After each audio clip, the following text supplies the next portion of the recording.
يا جماعة، أنا بالفعل ابن الحاجة اللي أنا بخدمها، اللي أنا كنت مفكراه عيل صغير، خلاني عملت حاجات ما عملتهاش قبل كده في حياتي. هحكي لكم القصة بدأت ازاي. أنا ست متجوزة، عندي حوالي 40 سنة، وعايشة أنا وجوزي كده في شقة أوضتين فوق السطح في منطقة شعبية، يعني انتوا عارفين الأماكن الشعبية دي. وبصراحة ما عندناش ولاد، لأن جوزي وقع وقعة جامدة. يعني كنا بعد ما اتجوزنا على طول وقع الوقعة الجامدة دي، ومن ساعتها جوزي بقى عنده مشكلة بصراحة في ان هو يتحرك، وطبعا في ان هو يخلف، فعشان كده ما كانش عندنا ولاد. مش هكذب عليكم، طبعا انا اللي شايلة البيت وانا اللي بصرف وانا اللي بشتغل، ويعني انا على الكلام ده بصراحة من ساعة ما اتجوزت. واشتغلت بقى يا جماعة حاجات كتير كتير كتير، اشتغلت في مصانع، اشتغلت في مشاغل، اشتغلت في مدارس، اشتغلت في حاجات ياما قوي. واخر حاجة اشتغلتها ان انا كنت ممكن اروح واخدم الناس في البيوت. المهم، وانا في السوق في مرة لقيت واحدة كنت اعرفها، سلمت عليا وعاملة ايه ومخلية ايه. كنت انا في الفترة دي شغالة في المدرسة، ومخلية ايه وبتاع، وكان يوماني وسلامات وشغالة فين دلوقتي. المهم رديت عليها وقلت لها والله انا دلوقتي حاليا شغالة في المدرسة، بس المدرسة فلوسها قليلة قوي، وانا بصراحة مش جايبة همها يعني، وجوزي علاجه غالي قوي. المهم لقيتها بتقولي طب انا هقولك على حاجة، انا في واحد كان مكلمني عايز واحدة ست تروح تخدم واحدة قريبته وتقعد معاه. قلت لها تقعد معاها ازاي؟ قالت لي يعني هتبات يا اختي، يعني لها اجازة يوم واحد بس في الاسبوع وتفضل قاعدة معاها طول الاسبوع. قلت لها طب ما انتي عارفة ان هو مش هينفع لان جوزي ما بيتحركش، وانا ما ينفعش اسيبه، حرام عليا. المهم راحت رد عليا وراحت قالت لي ايه، والله خدي رقم تليفونها ولا اقولك، انا هكلمهم ونشوف لو نفع ونحكي لهم على ظروفك، ولو نفع ما نفعش خلاص. المهم يا جماعة قلت لها طيب ماشي خلاص، شوفي هتعملي ايه وهستناكي تردي عليا. وطبعا كل واحدة فينا خدت رقم التانية، لان الارقام طبعا ما كانتش معانا، انا ما شفتهاش بقالي كتير قوي الصراحة، والارقام ما كانتش معانا. فالمهم تبادلنا الارقام وبتاع، وقلت لها خلاص لو في اي حاجة كلميني.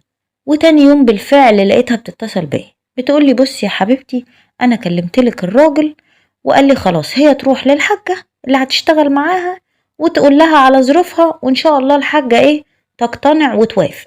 يا مسهل الحال يا رب. المهم بالفعل عطتني العنوان وخدت بعضي ورحت. الحاجة دي كانت ساكنة فين؟ في كومباوند في التجمع الخامس. تمام. طبعا انا عمري ما كنت رحت الحتة دي بصراحة عشان ما اكذبش يعني. اخدت بعضي ورحت ورنيت الجرس وبتاع، لقيت شاب صغير كده في السن شوية فتح لي الباب. راح قايل لي خير، نعم مين حضرتك؟ قلت له لو سمحت بس كنت عايزاك تقول للحاجة ان انا الست اللي جاية عشان تشتغل. راح قايل لي طيب ثواني خليكي واقفة هنا ثانية واحدة. المهم طبعا دخل قال لها وبتاع، راحت قالت له تمام ماشي ماشي دخلها. طبعا يا جماعة انا دخلت وسلمت عليها وبتاع، وهي حاجة وازاي حضرتك وكده، ما شاء الله البيت حاجة يعني حاجة تحفة ما شاء الله الله اكبر. المهم لقيتها بتقولي بصي انا عايزة واحدة تفضل قاعدة معايا وليكي اجازة يوم واحد في الاسبوع.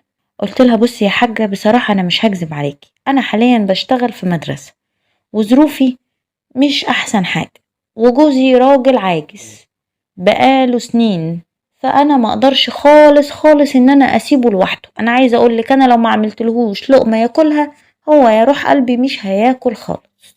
المهم يا جماعه لقيتها بتقولي تمام، طب انتي عايزه ايه؟ قلت لها انا هاجيلك كل يوم الساعه 8 الصبح وامشي الساعه 8 بالليل. قالت لي خلاص ماشي يا ستي، على العموم انا موافقه وما عنديش مشكله، بس هقولك انا اهم حاجه عندي هي النظافه. قلت لها لا والله ما تقلقيش، والله يا مدام انا هعمل لك الشغل اللي حضرتك هتشوفيه وهتشوفي بنفسك وهتعجبك شغلي قوي قوي والله. المهم راحت قالت لي خلاص ماشي وتوكلنا على الله. فطبعا يا جماعة كمان الرقم اللي قالت لي عليه، قالت لي انت مرتبك قد كده في الشهر، فطبعا مرتبي ده قد مرتبي بتاع المدرسة 3 4 5 مرات. عايزة اقول لكم كنت طايرة من الفرحة، عارفين يعني ايه طايرة من الفرحة؟ يعني ما كنتش مصدقة اللي هي بتقوله. وبعدين لقيتها راحت قالت لي على فكرة انت هتبقي معايا هنا في البيت، هبقى انا وانتي بس وابني بس، لان الحاج جوزي توفى وانا ما معيش غير هو ولد واحد، فان شاء الله مش هتتعبي معانا. الولد اللي هو فتح لي الباب، الولد ده كان عنده مثلا بتاع حوالي 24 سنة مثلا، في الحدود ديت يعني. المهم، وبعدين يا جماعة ابنها اللي هو الشاب اللي عايش معاها ده هو ده الوحيد بتاعها زي ما بقولكوا كده. وكان عايش يعني كان عنده شقته اللي هو المفروض هيتجوز فيها، دي فين فوق شقة مامته. بس طبعا هو ما كانش يعني ايه ما كانش متجوز في الوقت ده، فهو كان معظم الوقت كان بيبقى بره مع اصحابه، وما كنتش دايما بشوفه اول ما اشتغلت يعني. فالمهم لقيت مامته بتقولي ايه، بتقولي انا عايزاكي تاخدي راحتك، اه ما تتكسفيش، انا ابني كده كده زي ما انتي شايفة هو طول الوقت بره، ولو حابب بيرجع متأخر قوي، ساعات بيطلع يبات في شقته. قلت لها يا حاجة ماشي. والمهم طبعا يا جماعة انا كنت شغالة وزي الفل. عايزة اقول لكم والله والله الست بتعاملني معاملة كأني بنتها، حقيقي كأني بنتها، مش واحدة خدامة مثلا ولا واحدة بتشتغل ولا الكلام ده. وانا مش هكذب عليكم، كنت بتعامل بضمير قوي، لان انا كنت فرحانة ومبسوطة. وعايزة اقول لكم ان كمان بدأت بقى لما اخدت عليها شوية واشتغلت شوية، بدأت ان انا ايه اعمل لهم الاكل، فهي كمان كانت بتديني من الاكل ده وانا ماشية. فعايزة اقول لكم ان انا كنت طايرة من الفرحة من موضوع ان هي بتديني من الاكل ده وانا ماشية. المهم كانت بتوفر عليا كتير الصراحة يعني. المهم اشتغلت وكنت زي الفل وبتاع ومفيش اي حاجة. وابنها دوت كان بينزل مع اصحابه، بيخرج من الصبح لحد ايه بالليل، طبعا بكون انا مشيت، ما ببقاش شفته يعني. المهم جينا في اخر فترة كده ما بقاش بيخرج كتير، ما بقاش بيخرج قوي. فالموضوع ده بصراحة يا جماعة كان مضايقني، لان طبعا هو اغلبية الوقت بقى قاعد في البيت، فانا بقى مش واخدة راحتي زي الاول، زي ما اول ما اشتغلت كنت واخدة راحتي على الاخر يعني. فالمهم مش مرتاحاله يعني، اسلوبه كده وقعدته مش طايقاها الصراحة. طول الوقت عايز نعمل له نسكافيه، طول الوقت عايز عصير، طول الوقت عايز شاي، عايز قهوة، تعالي اشتري لي سجاير، تعالي مش عارف ايه. وطبعا يا جماعة انا اصلا ما بطيقش حاجة اسمها سجاير، والله مستحملة الكلام ده، لان يعني انا مش عايزة اخسر شغلانتي دي، لان بصراحة مش هلاقي حد يعاملني كده ولا يديني مرتب زي ده. المهم يا جماعة لحد ما لاحظت ان انا مثلا وانا شغالة ابنها ده بيقعد يتفرج عليا. وطبعا بقيت اقول لنفسي يا بت لا، يا بت يمكن بيتهيألك، يا بت ما تحطيش في دماغك الحاجات الوحشة دي. المهم والله بالفعل هو فعلا كان بيتفرج عليا. اللي اكد لي الكلام ده لقيته جاي يا جماعة وبدأ ان هو يتكلم معايا ويحكي لي على حاجات، يعني معلش يعني مفيش واحد بيحكيها للخدامة بتاعتهم يعني، من الاخر كده. لقيته بيحكي لي عن صحابه، لقيته بيحكي لي عن امه. إيه، في حاجة اللي هو مقرب قوي مني. طب ها عايز ايه؟ بيدخلني في تفاصيل وحاجات يعني انا ماليش دعوة بيها يعني. المهم وتفاصيل كده وحاجات انا يعني انا مال انا انت بتحكي لي زي ما بقول لكم على الحاجات دي كلها ليه؟ المهم يا جماعة شبه حكالي عن تفاصيل حياته. وبعدين وانا بسمعه عمالة اقول له معلش معلش يا حبيبي، ان شاء الله هتتعدل، اصبر وان شاء الله الدنيا هتبقى احسن. المهم انت ما تضايقش نفسك، انت مش عارف ايه. ولقيته يا جماعة راح رد عليا وراح قايل لي طب وانتي بقى ايه، ما عندكيش مشاكل في حياتك؟ ويا جماعة عايزة اقول لكم دي كانت اول مرة في حياتي الاقي حد عايز يسمع مشكلتي، والله العظيم حقيقي اول مرة حد يسألني ايه مشكلتك في الحياة. المهم انا رديت عليه وقلت له ايه ده، هو انت عايز تسمعني؟ راح قايل لي اه، ما تحكي لي وقولي لي ايه مشاكلك في الحياة، يعني زي انا ما حكيت لك كده وشاركتك شاركيني. عايزة اقول لكم ان انا مش حكيت له قصة حياتي، انا حكيت له يمكن من ساعة ما اتولدت لحد اليوم اللي انا شغالة اللي انا واقفة معاه فيه، مش اللي انا رحت اشتغلت عندهم، لحد اليوم اللي انا واقفة فيه معاه يعني. وعمالين بنتكلم ونحكي ونحكي. المهم لقيته راح قايل لي ايه ده يا لهوي، ده انتي على كده بقى المشكلة اللي عندي دي ما تجيش فسفوسة في المشاكل بتاعتك. قلت له يلا يا باشا هنعمله ايه، والله يا ابني الحمد لله. طبعا عايزه اقول لكم ان كل الكلام دوت والحاجه نايمه، لان الحاجه طبعا لو صاحيه وشايفانا بنتكلم كل الكلام ده مع بعض وانا واقفه وما بشتغلش وما بنضفش، كانت هتقطع رقبتي، والله كانت هتقطع رقبتي. عايزه اقول لكم طبعا ان يعني ايه، هو كمان يعني بدأ ان هو يقلل من الخروجات ويقلل من النزول ويقلل من الفسح وبقى بيقعد يحكي معايا ويحكي معايا واقعد انا كمان احكي معاه ونحكوا مع بعض. طب بس طبعا الحاجة لازم تكون نايمة عشان زي ما بقول لكم لو شافتني هتبهدل الدنيا. وبعدين لقيته في مرة جاي بيقول لي بقولك ايه، هو انا ممكن اطلب منك طلب؟ قلت له امرني خير. راح قايل لي الشقة عندي فوق مكركبة قوي قوي وعايزك تعملها لي. قلت له حاضر من عينيا، انا عمري ما اتاخر عليك، بس هقول للحاجه وهطلع اظبطها لك. راح قايل لي لا لا لا ما تقوليش للحاجه على حاجه، انا عايزك تطلعي تعمليها وحساب الشقه دي هيبقى معايا. قلت له ازاي يعني؟ راح قايل لي يعني زي الناس حسابها هيكون معايا انا، انتي لما تخلصي شغل عند امي اطلعي اعمليها لي كده في ساعه ساعتين وروحي على طول وانا هحاسبك عليها. قلت له طيب تمام ماشي. طيب عايزة اشوف طيب الاول، هشوفها كده هتاخد مني وقت قد ايه. المهم راح قايل لي طيب ماشي. وبالفعل يا جماعة راح قايل لي طيب خلاص انا هطلع وانت اطلعي ورايا شوفي الشقة قد ايه وشوفي زي ما بتقولي هتاخد منك وقت قد ايه. قلت له خلاص ماشي. المهم هو خد بعضه وطلع، رحت انا طالعة برضو داخلة يعني ايه طالعة فوق، فوق في الشقة اللي انا فيها العادية اللي هي بتاعت الحاجة. طلعت فوق كده ناحية اوضتها اتأكدت ان هي ايه، ان هي نامت وان هي بقت تمام مفيش حاجة، عشان ما تقولش بس ان انا ايه اول ما نامت انا رحت في حتة ولا حاجة. المهم طبعا هو طلع وسبب الشقة مفتوح وانا اتأكدت ان الحاجة نايمة، رحت واخدة بعضي بسرعة ورحت ايه طالعة وراه. طلعت وقفلت الباب ورايا. المهم اول ما شفت الشقة يا جماعة انا اندهشت، ايه ده في شقة كده؟ رحت قلت له حرام عليك، هو في حد يعمل في شقته التحفة دي اللي انت عامله ده؟ راح قايل لي والله ما انت عارفة بقى انا ما عنديش حد بيجيلي وانا مش متجوز ويعني بكبر دماغي بصراحة من موضوع الشقة ده. قلت له طيب ماشي، بس على العموم الشقة دي عمرها ما هتتاخد في ساعتين. الشقة ما شاء الله كبيرة قوي والشقة متبهدلة بهدلة، يعني دي عايزة لها يوم كامل، وبعدين ما تنساش ان انا لوحدي. المهم راح قايل لي طيب ماشي خلاص. طيب هيبقى يوم كامل ازاي؟ قلت له والله ما انا عارفه، تعالى بس ننزله لحسن الايه الحاجه تصحى. راح قايل لي طيب ماشي. المهم خدنا بعضنا ورحنا ايه نازلين على طول. نزلنا، قلت له صعب قوي ان الشقه دي تتعمل في ساعتين زي ما بقولك، فانا بصراحه مش بكون فاضيه، فانت تعرف والدتك وتريح دماغك وانا ساعتها والله هطلع وهعملها، بس هتبقى والدتك عارفه ان انا فوق، لان طبعا هحتاج ان انا اعملها يعني ايه في يوم بحاله وانا عندكم. المهم راح قايل لي إيه لا ومش هينفع مش هينفع والدتي وبتاع ومش عايز امي تعرف. قلت له يا سيدي والله انا مش هاخد منك فلوس. راح قايل لي لا هي اصلا شقتي وانا ما احبش ان حد يعملها لي يعني كده يتجب عليا. رحت قلت له خلاص ماشي، طب انت ايه اللي يرضيك؟ راح قايل لي مش عارف.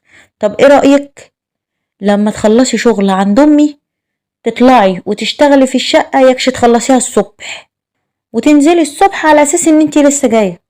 قلت له اه بس ساعتها امك لو عرفت وعرفت ان انا كنت بايتة عندك هتبقى مصيبة. راح قايل لي طب لا اله الا الله، وهي بس هتعرف منين ومين اللي هيقول لها اذا كان انا وانتي وخلاص. قلت له خلاص على العموم ماشي، انا هطلع وهعملها لك، وهي اصلا كمان الحاجة بتنام بدري فهنخلصه ان شاء الله على طول. راح قايل لي تمام ماشي زي ما انتي ايه بتقولي. قلت له بس انا بقى في اليوم ده هحتاج ان انا اعمل اكل لجوزي وهفهمه بقى ان انا ايه هبات في الشغل، ولازم اكون معرفاه، لازم اعمل له اكل واظبط له كل حاجته وبتاع، وان انا ورايا شغل كتير وهتاخر في الشغل فهضطر ان انا بات. المهم طبعا هو قال لي ماشي وخلاص وشوفي دنيتك وشوفي هتعملي ايه والكلام دوت وانا ايه وانا معاكي. المهم طبعا رحت وعرفت جوزي وقلت له بص انا هبات بره علشان خاطر الحاجة اللي انا شغالة عندها حاجات كتير، وانا يا اخويا لازم هخلص عندها شوية الحاجات اللي انا بعملهم دولت، فمعلش انا هتأخر ومش هعرف اخلص قبل الساعة 1 2، فانا هضطر ان انا بات عندها وتاني يوم ان شاء الله هبقى اجي. المهم راح جوزي راح قايل لي طيب ماشي خلاص يا حبيبتي، ربنا معاكي وبتاع، وخدي بعضك وروحي.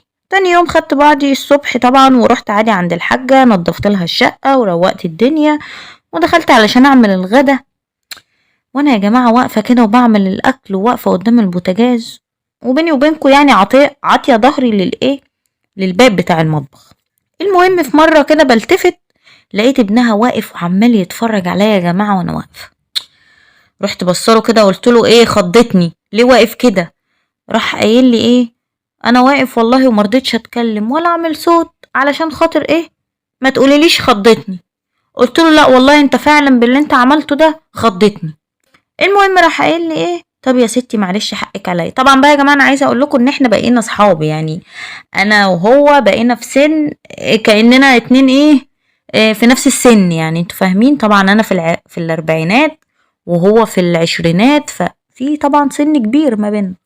المهم مش هكذب عليكم لقيته راح قايل لي اصل انتي ما شاء الله عليكي حلوة قوي، وبصراحة حاجة انا مستغرب لها جامد قوي، هو انتي ازاي اصلا عندك 40 سنة؟ انتي بالكتير اللي يشوفك، انتي والله العظيم بالكتير اللي يشوفك يقول عندك 30 سنة 29 سنة. المهم بصيت له كده وقلت له يا اخويا الله يكرمك الله يكبر بخاطرك، مش قادرة اقولك ايه والله العظيم فرحتني، والله فرحتني. راح قايل لي والله العظيم انا كمان مش بهزر، هو انت ليه ما انتش مصدقاني؟ قلت له والله بس يلا الحمد لله. راح قايل لي طب بقولك ايه انت بقى تعملي الشقة بتاعتي امتى؟ قلت له النهارده ان شاء الله، اول ما هخلص هنا ووالدتك تنام هاخد بعضي على طول وهطلع اعملها لك، بس في حاجة بقى احنا ما اتفقناش على السعر. المهم راح رد عليا وراح قايل لي يا ستي من عيوني حاضر، اللي انت عايزاه والله العظيم انا هديهولك ومفيش حاجه خالص خالص هستخسرها فيكي يعني. قلت له طيب ماشي خلاص لما نشوف. المهم خلصت طبعا يومي وزي ما انتوا عارفين، وخلصت الحاجه بتاعت الحاجه والساعه كانت بقت 8 كده. المهم طبعا يا جماعه زي ما بقول لكم بقى كانت خلاص الساعه جت 8 وخلاص بقى، وخدت بعضي وطلعت، وبدل ما على اساس بقى ان انا هطلع بقى هخرج بقى بره باب العمارة وامشي اروح، رحت واخدة بعضي وطالعة على فوق. طبعا كان ابنها واقف مستنيني على باب الشقة فوق وفتح الباب وكده. المهم خدت بعضي ودخلت وراح داخل هو كمان، ورحنا قافلين الباب. لقيته بيقول لي ايه بصي يا ستي اقعدي بقى وارتاحي لك شوية، انت شغالة طول النهار تحت فارتاحي لك شوية، وعلى العموم انا مش مستعجل خالص على الشقة، على مهلك كده خلصيها في يوم خلصيها في 2 في 3، انا مش مستعجل عليها خالص. قلت له طب امال انت ان شاء الله كده وانا شغالة هتبقى فين؟ راح باصص لي كده وراح مندهش وراح قايل لي يعني ايه هبقى فين؟ قلت له يعني انت هتبقى فين؟ عايزه اعرف، عشان انا بصراحة ما بعرفش اشتغل بالهدوم بتاعة الخروج، بحب ابقى براحتي وعايزه اشتغل براحتي، فلازم انت تكون قاعد في حتة. المهم راح قايل لي ايه يا ستي اقلعي وما تتكسفيش والله العظيم، انا لا هبصلك ولا يعني ما تتكسفيش مني، يعني ما تبقيش مكسوفه، احنا خلاص بقينا اصحاب وبتاع واخدنا على بعض وبتاع والكلام ده، وعلى العموم انا يا ستي هروح اقعد في اي اوضه من اللي جوه لحد انتي ما تخلصي. قلت له طيب ماشي خلاص. المهم بالفعل خد بعضه ودخل قعد في اوضه، وانا بعديها كده بنص ساعه رحت قايمه مغيره ولبست جلابيه من اللي هم انا بشتغل بيهم في البيت العاديين دول، وبقيت عمالة اشتغل وكده وهو كان قاعد في أوضة. بعد شوية لقيته خرج. الله ايه يا عم انت اللي طلعك من الأوضة؟ احنا ما اتفقناش على الكلام ده. راح قايل لي معلش والله ما تزعليش بس انا بالفعل ما بعرفش اقعد في أوضة كتير. قلت له طب وبعدين ما انا كده برضو مش هعرف اشتغل. راح قايل لي معلش اشتغلي وانا والله مش هبهدلك حاجة. قلت له طيب ماشي خلاص. عايزة اقول لكم يا جماعة بالفعل انا شغالة وعمالة اشتغل وعمالة يعني اعمل واخلي واسوي، بس ملاحظة او حاسة ان عينيه ما نزلتش من عليا، عمال يبص وكل لما ابص ناحيته الاقيه عمال يبص. المهم لقيته مرة واحدة راح قايم واقف وراح واخد بعضه وجاي ناحية الباب كده اللي هو هينزل. فبقول له خير انت رايح فين؟ راح قال لي لا مفيش حاجة، انا نازل هشتري حاجة وهاجي. قلت له طيب خير في حاجة يعني؟ انت كويس؟ زي ما بقول لكم يا جماعة، راح واخد بعضه وراح نازل. هوب شوية ولقيته طالع في ايده شنطة كده، كيس يعني مليان حاجات. فبقول له ايه اللي معاك ده؟ ببص يا جماعة لقيته ما شاء الله مطلع من الكيس خيرات ربنا، بيبسي وشوكولاتة وحاجات حلوة، حاجات كتير كتير بالهبل. فبقول له ايه يا ابني اللي انت جايبه ده كله؟ ايه الحاجات اللي انت جايبها دي كلها؟ راح قايل لي يا حبيبي، راح قايل لي بقول لك ايه، مفيش حاجة تغلى عليكي. قلت له ربنا يخليك يا رب. راح قايل لي خلاص بقى سيبك بقى من الشغل واقعدي ارتاحي شوية. كنا في الوقت ده كانت حوالي الساعة بقت 11. تمام. فرحت قلت له طيب بس هرتاح شوية صغيرين. راح قايل لي وبعدين ارتاحي حبة، وبعد ما ترتاحي سيبك بقى من الريسبشن ده خالص وتعالي اعملي لي اوضه النوم بتاعتي، عشان مش هكذب عليكي دي اكتر حته انا بقعد فيها. المهم قلت له طيب ماشي حاضر. قعدت شويه وشربت حاجه ساقعه وكلت حاجه حلوه مش عارف ايه، وبعدين رحت واخده بعضي وداخله على اوضه النوم بتاعته. مزبله يا جماعه، عارفين يعني ايه مزبله؟ دخلت مزبله. المهم لقيته بيقول لي ايه، والنبي انا عايزك تجيبي لي الشنطه اللي على الدولاب دي، علشان خاطر الشنطة ديت فيها حاجات وانا عايزها ضروري، بس حاولي ان انتي تمدي ايدك بالراحة وان انتي تنزليها بالراحة، لان فيها حاجات يعني ايه اخاف عليها قوي. طبعا انا بيني وبينكم انا فرحت، انا قلت يمكن فيها حاجة وهيديني منها مثلا ولا حاجة. المهم جه اول ما ابتديت ان انا ارفع ايديا واشب للشنطة، لقيته ايه، حسيت منه كده يا جماعة ان هو قريب مني قوي، يعني حسيت ان هو قريب. فالمهم انا رافعه طبعا ايديا كده وبحاول ان انا اجيب الشنطه، لقيته عامل نفسه ان هو ايه، بيحاول ان هو يعني زي يشني كده عشان اطول الشنطه. المهم رحت ملفوفه ورحت متضيره، قلت له بقول لك ايه، احنا متفقناش على الكلام ده، انا طالعه هنا علشان انضف الشقه واخد بعضي وانزل. راح قايل لي طب ما نتفق. قلت له نتفق على ايه؟ هو انت عايز ايه؟ راح قايل لي مش عايز حاجه والله، انتي بتقولي طالعه تنضفي الشقه وانا بصراحه كنت طالع معاكي عادي، بس بصراحة مش هكذب عليكي انا اصلا كنت معجب بيكي، ولما قعدنا واتكلمنا شوية اعجبت بيكي اكتر، وبصراحة انا معجب بيكي من اول يوم انت جيتي واشتغلتي عندنا هنا. رحت قلت له بقول لك ايه، الله يبارك لك سيبني في حالي، وعيب اللي انت بتعمله ده، انا ست محترمة وبحب جوزي، عايزة اقول لك ان انا من ساعة ما اتجوزت مفيش حد لمسني غير جوزي. راح قايل لي طب وانا هقول لك على حاجة، اعتبريني جوزك. قلت له انت عبيط ولا إيه؟ انت بتهزر ولا ايه؟ انا همشي خلاص، خلاص كده بص انا همشي، وارجوك بقى انا مش بحب الكلام ده. المهم يا جماعه، فزي ما بقول لكم بعد ما قلت له بقى ان انا همشي، راح قايل لي خلاص عايزه تمشي امشي، وانا والله العظيم بكره الصبح اول الحاجه ما هتصحى هقول لها ان انت كنت عندي في الشقه. قلت له يعني كده يعني انا غلطانه ان انا سمعت كلامك؟ انت عايز تقطع عيشي بعد ما صدقت ان حد يعاملني كويس؟ راح قايل لي ما انت مش عايزه تعملي اللي انا عايزه. قلت له طب انت عايز ايه؟ راح قايل لي من الاخر انا بحبك ومعجب بيكي وعايزك. رحت قلت له بص انا هقول لك على حاجه، الموضوع ده صعب جدا والموضوع ده مش بالعافيه، وبعدين مش هكذب عليك انت اصغر مني بكتير، وبعدين انت لسه صغير على الكلام ده. لقيته يا جماعه راح ضحك ضحكه غريبه الشكل، وراح قايل لي طب ما تيجي نشوف الصغير ده هيوريكي وهيعمل فيكي ايه. المهم جيت قلت له ما يصحش الكلام ده، ما يصحش، بلاش تقطع عيش. راح قايل لي والله لازم نجرب. المهم بيني وبينكم انا طبعا قلت ايه خلاص انا هسكت وامري الى الله وهسيبه يعمل اللي هو عايزه، وساعة ما النهار يطلع والله العظيم ما هطلع عند الواد ده تاني وهقطع كلام معاه والكلام دوت يعني. المهم يا جماعة مش هكذب عليكم بصراحة، يعني حصل بيني وبينه إيه اللي حصل. عايزة اقول لكم ان انا حسيت، انا يا جماعة يمكن بقالي 15 سنة متجوزة عمري ما حسيت بكده، يعني عمري ما شفت كده معاه، كأنها ليلة الدخلة بصراحة. واستغربته، اصلا انا ما كنتش اتخيل ان عيل صغير زي ده ممكن يعمل كده. حسيت معاه بحاجة غريبة الشكل، يعني عايزة اقول لكم حتى الذنب اللي انا كنت حاسة بيه انا مش حاسة بيه من كتر يعني الارتياح معاه والتعامل والحب اللي انا حاساه من ناحيته من كتر ما انا يعني ايه مرتاحة معاه في التعامل. المهم عايزة اقول لكم فضلنا مع بعضينا فترة يعني يمكن لا تقل عن ساعتين مثلا. المهم جيت قلت له خلاص بقى كفاية، الله يبارك لك، حرام عليك، سيبني بقى ايه خلاص، علشان انا برضو لاحظ ان انا يعني لسه هقوم تاني واشتغل والصبح هشتغل، فارجوك كفاية كده. المهم بالفعل لا رحت قلت له خلاص بقى وسيبني والكلام دوت. يعني راح قايل لي ايه، مش كنت بتقولي عليا ان انا عيل صغير؟ قلت له لا يا سيدي، حقك عليا، صغير ايه ده، انت ما شاء الله عليك زي الفل. طبعا هو قام بقى واتشطف وانا قمت واتشطفت وكده ولبست هدومي. كان الوقت ساعتها بقى حوالي الساعة 4 الفجر. قلت له بص انا هنام، يعني معلش هنام كده كام ساعة علشان خاطر قبل ما انزل لمامتك، لان مش هقدر اكمل لان انا تعبانة جدا. المهم لقيته يا جماعة راح مديني فلوس، فبقول له ايه ده؟ راح قايل لي كل مرة هتطلعي وتقعدي معايا هنا هتاخدي زيهم ويمكن اكتر. بعدهم يا جماعة، خدتهم منه بعدهم لقيتهم كام؟ لقيتهم 500 جنيه.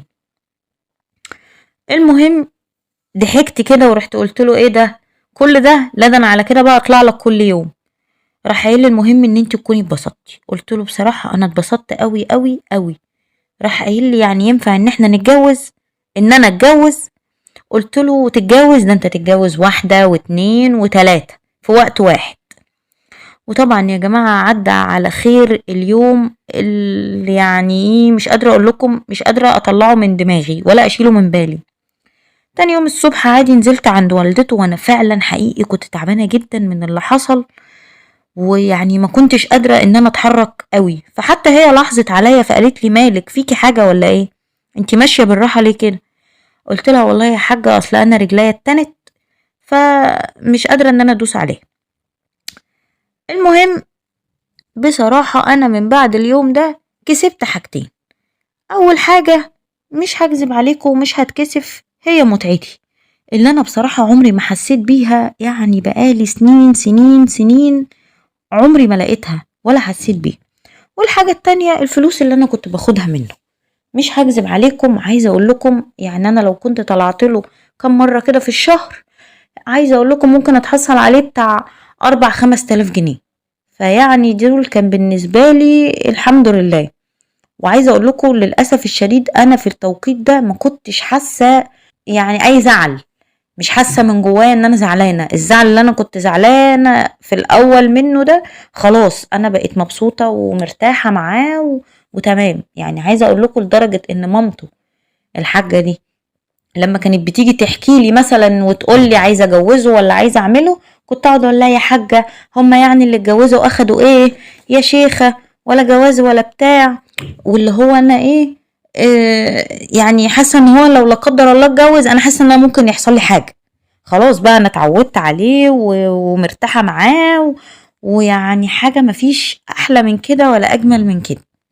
المهم يا جماعة حقيقي حقيقي أنا حاسة إن ده أحسن شغل أنا اشتغلته في حياتي.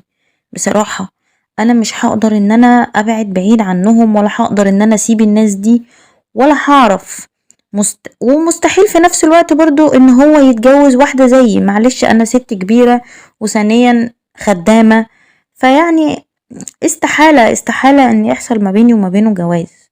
فانا كنت بحاول بقدر الامكان ان انا احافظ على علاقتي بيهم، يعني علشان من الاخر انا مستفيدة منهم قوي قوي. بس زي ما بقول لكم انا في عندي مصيبة كبيرة، ان انا مش حاسة خالص خالص بالذنب من ناحية جوزي. يعني برجع واقول لنفسي انا اصلا من ساعة ما اتجوزت وانا محرومة من الكلام ده كله ومش هينفع. اصلا انا معرفش ايه اللي خلاني فضلت عايشة السنين دي كلها مع جوزي. يعني هو يحمد ربنا ان انا بخدمه اصلا، وانا ما بشوفش منه اي حاجة خالص طبعا من الحاجات اللي بعملها مع ابن الست دي. فيعني مش حاسة خالص بالذنب من ناحية جوزي حقيقي. وفي نفس الوقت يا جماعة انا يعني انا اللي بصرف عليه وانا اللي بخدمه، فانا مش حاسة ان هو عامل لي حاجة في حياتي. فانا برضو في نفس الوقت يعني خايفة برضو ان انا بطل اعمل كده مع الولد التاني، يروح يقول لمامته مثلا، وامه ساعتها تطردني، ولما تعرف طبعا ان انا كنت بطلع عند ابنها وبتاع والكلام ده، اخاف طبعا لحسن تطردني من الشغلانة. بيني وبينكم ساعتها انا مش هبقى عارفة اعمل ايه. فانا اولا لا بقيت قادرة ان انا ابعد بعيد عن ابنها، لان بالفعل انا مبسوطة قوي قوي معاه، ولا قادرة ان انا اسيبهم، لان برضو فلوسهم غرقاني من ساسي لراسي. فانا حاليا مش عارفة اتصرف ازاي. مش عايزاكم تجيبوا اللوم والحق عليا، بس عايزاكم تعرفوا ان احنا بني ادمين وكلنا بنغلط، احنا مش ملايكة. فارجوكم لو كان في حد عندكم حاجة يعرف يفيدني بيها، ياريت يفيدني بيها. ودي كانت قصتنا النهاردة حبايب قلبي. اتمنى ان نسمع ارائكم ونشوف كومنتات بتاعتكم هتكون ايه على القصة، واللي عنده حاجة يعرف يعني يقنعها بيها يقنعها بيها. والف شكر مستمعين.